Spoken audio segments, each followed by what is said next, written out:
சங்கீதம் 9ஆம் அதிகாரம். கர்த்தாவே, என் முழு இருதயத்தோடும் உம்மை துதிப்பேன்.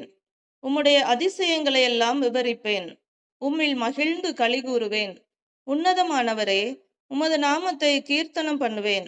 என் சத்துருக்கள் பின்னாக திரும்பும்போது உமது சமூகத்தில் அவர்கள் இடருண்டு அழிந்து போவார்கள்.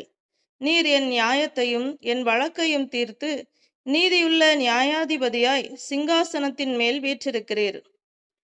ஜாதிகளை கடிந்து கொண்டு துன்மார்க்கரை அழித்து அவர்கள் நாமத்தை என்றென்றைக்கும் இல்லாதபடி குலைத்து போட்டீர்.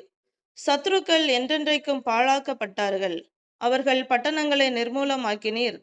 அவர்கள் பேரும் அவர்களோடே கூட ஒழிந்து போயிற்று. கர்த்தரோ என்றென்றைக்கும் இருப்பார். தம்முடைய சிங்காசனத்தை நியாய தீர்ப்புக்கு ஆயத்தம் பண்ணினார். அவர் பூச்சக்கரத்தை நீதியாய் நியாயம் தீர்த்து சகல ஜனங்களுக்கும் செம்மையாய் நீதி செய்வார். சிறுமைப்பட்டவனுக்கு கர்த்தர் அடைக்கலமானவர். நெருக்கப்படுகிற காலங்களில் அவரே தஞ்சமானவர். கர்த்தாவே, உம்மை தேடுகிறவர்களை நீர் கைவிடுகிறதில்லை. ஆதலால் உமது நாமத்தை அறிந்தவர்கள் உம்மை நம்பியிருப்பார்கள். சீயோனில் வாசமாயிருக்கிற கர்த்தரை கீர்த்தனம் பண்ணி அவர் செய்கைகளை ஜனங்களுக்குள்ளே அறிவியுங்கள். இரத்த பழிகளை குறித்து அவர் விசாரணை செய்யும் போது அவைகளை நினைக்கிறார். சிறுமைப்பட்டவர்களுடைய கூப்பிடுதலை மறவார்.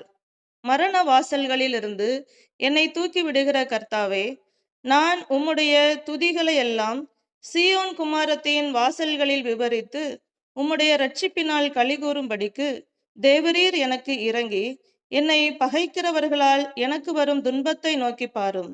ஜாதிகள் தாங்கள் வெட்டின குழியில் தாங்களே விழுந்தார்கள். அவர்கள் மறைவாய் வைத்த வலையில் அவர்களுடைய காலே அகப்பட்டு கொண்டது. கர்த்தர் தாம் செய்த நியாயத்தில் அறியப்படுகிறார். துன்மார்க்கன் தன் கைகளின் செய்கையிலே சிக்கிக் கொண்டான். துன்மார்க்கரும் தேவனை மறக்கிற எல்லா ஜாதிகளும் நரகத்திலே தள்ளப்படுவார்கள்.